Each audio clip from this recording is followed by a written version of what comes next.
x को क्या put करेंगे 0, y को 2, तो 2 इज ग्रेटर और इक्वल टू 0 होता कि नहीं होता?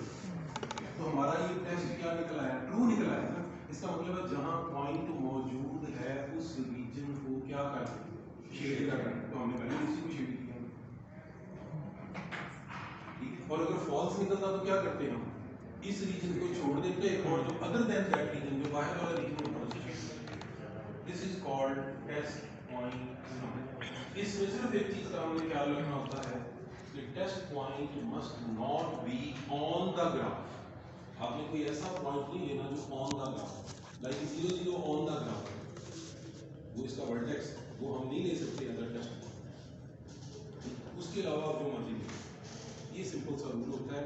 इक्वेशन आपकी लीनियर हो, इक्वेशन आपकी क्वाड्रेटिक हो, कोई भी हो, डजंट। अब समझ आ गई बात, ठीक है। तो अब हम कहाँ पे पहुंच गए, हम पहुंच गए कि हमने इस फंक्शन की डोमेन को क्या कर लिया है, प्लॉट कर लिया है। जो बात बताना चाह रहा हूँ वो ये है कि जब भी हमारे पास फंक्शन ऑफ 2 वेरिएबल होगा तो उसकी जो डोमेन होगी वो एक रीजन होगी, जबकि सिंगल वेरिएबल के केस में डोमेन क्या होती है, इंटरवल होता है। ये टर्मिनोलॉजी याद रखें। सिंगल वेरिएबल के केस में डोमेन क्या होती है, इंटरवल, और 2 वेरिएबल के केस में डोमेन क्या होती है, region. Is it clear now? अच्छा बताइए, 3 वेरिएबल के केस में डोमेन क्या हो, वो स्पेस हो। स्पेस में हमारे पास ऑर्डर ट्रिपल होती है, यानी x, y, c, ठीक है। तो ये आपने अगला काम आपने ये करना है कि इन डोमेन्स को आपने प्लॉट करना। आपने अब x into y not equal to 0 को प्लॉट करना। x y not equal to 0 का मतलब है कि आपने वो सारा रीजन प्लॉट करना है जहाँ x और y का प्रोडक्ट 0 ना हो। तो ये अब आपको सोचना है कि कौन सा रीजन है, तो कहाँ इनका प्रोडक्ट 0 हो सकता है, एक्स एक्सिस पे और वाई एक्सिस, पूरे एक्स एक्सिस पे, पूरे वाई एक्सिस। तो इसका मतलब है इसका ग्राफ क्या होगा, first quadrant, second quadrant, third quadrant and fourth quadrant, but the boundary is not included, x axis और वाई एक्सिस इंक्लूडेड नहीं हो। अब अगर आपने किसी लाइन को ग्राफ में इंक्लूड नहीं करना तो क्या करते हैं, जैसे इसी में मैं कहूँगी जी मैंने एक्स एक्सिस इंक्लूड नहीं करना, तो क्या करेंगे, आगे डॉटेड लाइन ड्रॉ करेंगे। तो इसका ग्राफ आप क्या ड्रॉ करेंगे, एक्स एक्सिस और वाई एक्सिस बनाएंगे सिंपल, लेकिन वो डॉटेड होंगे, जबकि first quadrant, second quadrant, third quadrant और फोर्थ क्वाड्रेंट वो क्या होंगे, वो शेडेड होंगे। मैं जस्ट आपको हिंट दे रहा हूँ, जस्ट ये काम आपको किया, ठीक है, ये हिंट दिया। अब आप देख रहे हैं कि रेंज जो है वो इंटरवल की फॉर्म में है, क्योंकि रेंज जो है वो रियल सिंगल नंबर है, z single number, domain ordered pair की फॉर्म में है। तो इसको हम क्या कहेंगे, रीजन, इसको क्या कहेंगे, इंटरवल। टर्मिनोलॉजीज याद रखिए इसके। सिमिलरली यहाँ भी है, इंटायर प्लेन लिखा हुआ है, आपको पता है सारा कैसे ड्रॉ करना है। अब ये 3 वेरिएबल का फंक्शन आ गया, एंटायर स्पेस, इसको हम स्पेस कहेंगे अगर 3 variable, range is still interval. ये बातें हम कर चुके हैं, ठीक है। अब यहाँ देखें, इसकी डोमेन है x, y, z is not equal to 0 0। इसकी डोमेन में एक ही पॉइंट है, ये दिस इज सिंगल पॉइंट, ये पूरे एक्सिस नहीं है। कौन सा पॉइंट इंक्लूड नहीं है, ओरिजिन इंक्लूड नहीं है, बाकी सारी की सारी स्पेस जो है वो इसकी डोमेन है। ओरिजिन अगर इंक्लूड नहीं है तो इसको ग्राफ कैसे करें, वहाँ होल बना दें, बिल्कुल ठीक है, वेरी गुड। ओरिजिन पे क्या बना देंगे, होल बना दें, ठीक है। ये चीज़ें आप इसको एक्सपीरियंस भी कर रहे हैं, देख भी रहे हैं, ठीक है। ये हम यहाँ तक काम कर चुके थे, आगे चलते हैं। ये डेफिनेशन कर ली थी कि नहीं, चलो ये डेफिनेशन पहले मैं आपको समझा दूँ फिर इसको बताता हूँ। ये हमने एक फंक्शन था, उसके डोमेन के रीजन को क्या किया है, प्लॉट कर लिया, ठीक है। अब इस रीजन के अंदर यहाँ पे मैं एक पॉइंट ले लेता हूँ, कोई भी पॉइंट, ठीक है। इस पॉइंट पर अगर मैं एक सर्कल ड्रॉ करूँ, इसको यूजुअली डिस्क कहते हैं, एक डिस्क ड्रॉ करूँ इस तरह से कि वो डिस्क इस रीजन से बाहर ना निकले, इट डजंट मैटर कि वो कितना स्मॉल रेडियस है उसका, ये मैटर नहीं करता कि उस डिस्क का रेडियस कितना स्मॉल है। तो इसको हम कहेंगे this is the interior of the region, यानी ये पॉइंट इस रीजन में कहाँ पे है, इंटीरियर पॉइंट। अभी एक चीज और बताता हूँ फिर आपको समझ आएगी। देखिए मैं यहाँ पे यानी इसकी बाउंड्री पे अगर एक पॉइंट ले, क्या मैं यहाँ एक ऐसी डिस्क ड्रॉ कर सकता हूँ कि वो डिस्क कंप्लीटली इस रीजन के अंदर है? पॉसिबल ही नहीं है, क्योंकि जितनी भी छोटी मैं डिस्क ड्रॉ करूंगा उस डिस्क का कुछ ना कुछ हिस्सा इस रीजन से बाहर जरूर जाए। तो जब ये सिचुएशन हो कि आप ऐसी डिस्क ड्रॉ ना कर सकें या ऐसी डिस्क ड्रॉ करें कि उसका कुछ रीजन इंटीरियर हो और कुछ रीजन एक्सटीरियर हो, तो फिर हम कहते हैं this is the boundary point. तो क्या कहते हैं, बाउंड्री पॉइंट। अब ये डेफिनेशन देख लें। A point x naught y naught in a region R in the xy plane is an interior point of R. R for the region. याद रहे ये रियल नंबर को शो नहीं कर रहा। रियल नंबर पता नहीं कैसे लिखते हैं, this is not for real number. Real number के लिए वो दो ऐसे लाइनें लगी होती हैं, फिर वो real number. So if it is the center of a disk of positive radius that lies entirely in the region, तो ये देखिए ना, ये जो पॉइंट है ये कौन सा पॉइंट है, इंटीरियर पॉइंट, ठीक है। लेकिन ये इंटीरियर पॉइंट नहीं हो सकता क्योंकि यहाँ पे हम एक ऐसी डिस्क ड्रॉ नहीं कर सकते जो कि एंटायरली रीजन के अंदर ही, ठीक है। Is it clear? Like this, ये एक रीजन है और ये पॉइंट कौन सा पॉइंट है, इंटीरियर पॉइंट। आगे चलते हैं। बाउंड्री पॉइंट मैंने आपको समझा दिया, मेरा ख्याल आपको समझ आ गई होगी, ठीक है। Every disk centered at this point contains points that lies outside of R as well as that lie in the R. तो इसको हम कहते हैं कि ये boundary of the region, like this, ठीक है। स्केच क्लियर हो गया पॉइंट? अच्छा, अब एक डेफिनेशन और है वहाँ, यहाँ पे बड़ी इंटरेस्टिंग, इसको देखिए। इस रीजन के हम सारे इंटीरियर पॉइंट्स को इकट्ठा कर लें, इस रीजन के सारे कौन से पॉइंट्स ले लें, इंटीरियर पॉइंट्स को इकट्ठा कर लें, तो they make up the interior of the region. इसको क्या कहते हैं, interior of the region. You simply इसको यूं कह लें कि set of all interior points, set of all interior points को क्या कहलाएगा, इंटीरियर ऑफ द रीजन कहलाएगा, ठीक है। इस वक्त हम सारे इस रूम के इंटीरियर पॉइंट्स, रूम के इंटीरियर में मौजूद है ना, फिर रूम को आप एक रीजन सपोज कर लो, हम सारे इसके इंटीरियर पॉइंट, तो हम सारी चीजें जो इसके अंदर पड़ी हैं हम सारे मिलके क्या बना रहे हैं, इस रूम का इंटीरियर। इसी तरह अगर बाउंड्री वाले पॉइंट्स को इकट्ठा करते हैं वो क्या बनाएंगे, वो बाउंड्री ऑफ द रीजन बनाएंगे। The region's boundary points make up its boundary.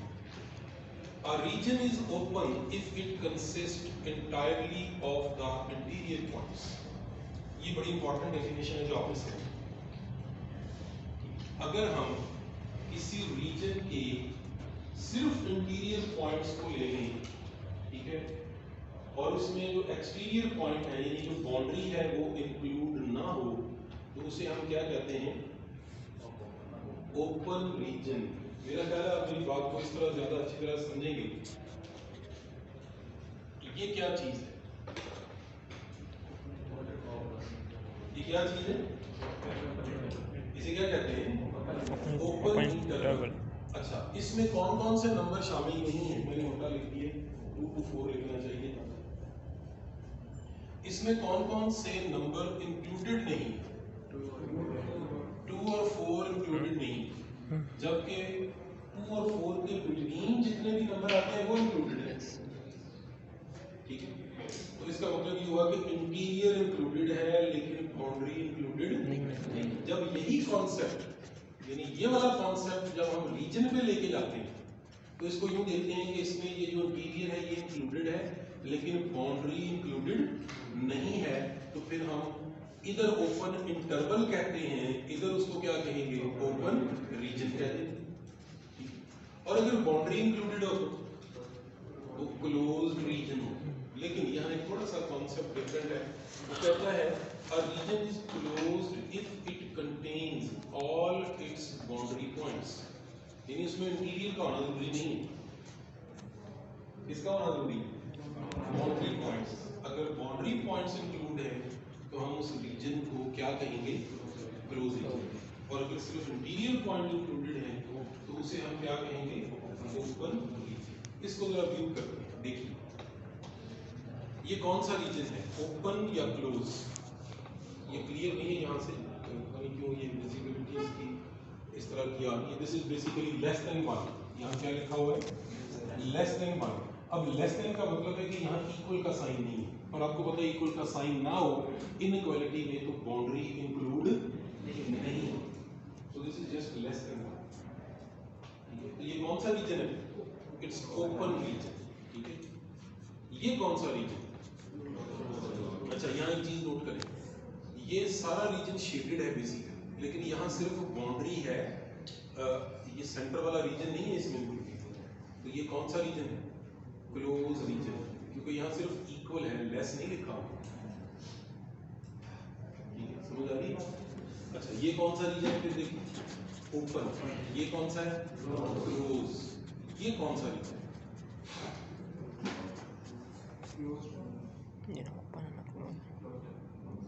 Closed है या open,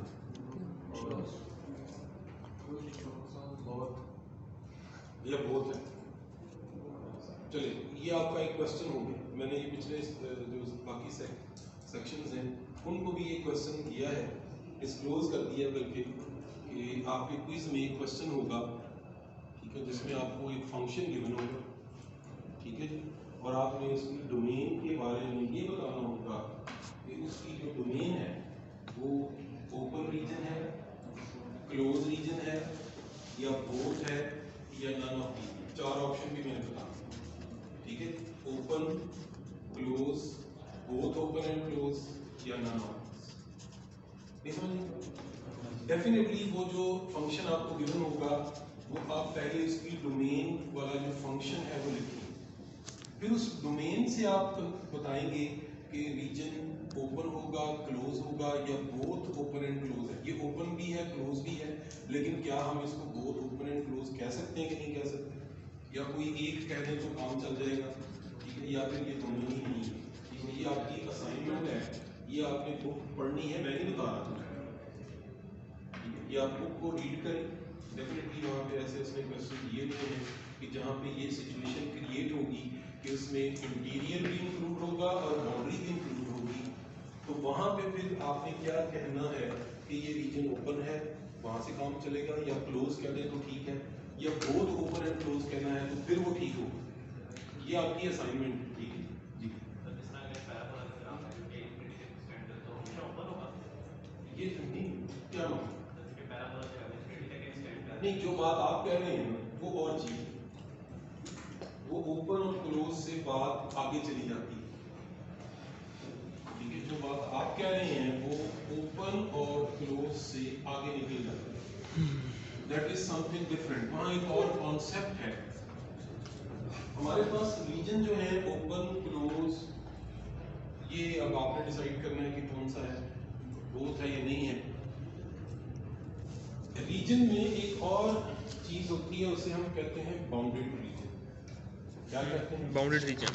bounded reason, bounded reason वो होता है, लेट्स से कि ये मेरे पास एक ट्राइंगल है, ऐसे ही मैंने किसी फंक्शन के रीजन को फंक्शन की डोमेन को प्लॉट किया तो एक ट्राइंगल बन गया, ठीक है। हमने देखना है कि ये जो ट्राइंगल है ये बाउंडेड है या अनबाउंडेड।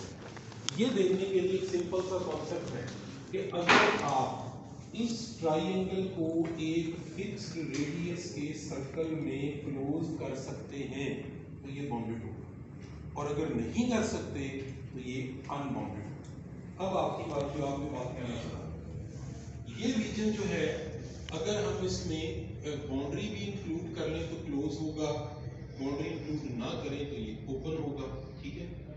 लेकिन आप कह रहे हैं कि आपको इनफिनिट जाते हैं कि ये क्लोज भी है, बाउंड्री इंक्लूड है ना, तो इसे क्या कहेंगे, क्लोज कहेंगे। लेकिन अब क्वेश्चन ये कि ये बाउंडेड है या अनबाउंडेड, ये बाउंडेड है या अनबाउंडेड। क्या आप एक ऐसा सर्कल ड्रॉ कर सकते हैं जो इस सारे रीजन को कवर कर नहीं कर सकते, क्योंकि मैं कहूँ जी कि मैंने एक इतना बड़ा सर्कल चले ड्रॉ कर ये, लेकिन जो ये बात कह रहे हैं इसके अकॉर्डिंग तो ये पैराबोला इसके ऊपर भी है, तो इसका ओपन क्लोज से कोई ताल्लुक नहीं है, इसका किससे ताल्लुक है, बाउंडेड या unbounded. This region is unbounded, वो कौन सा है, बाउंडेड। ठीक, हाँ ये रीजन ओपन है और अगर इसमें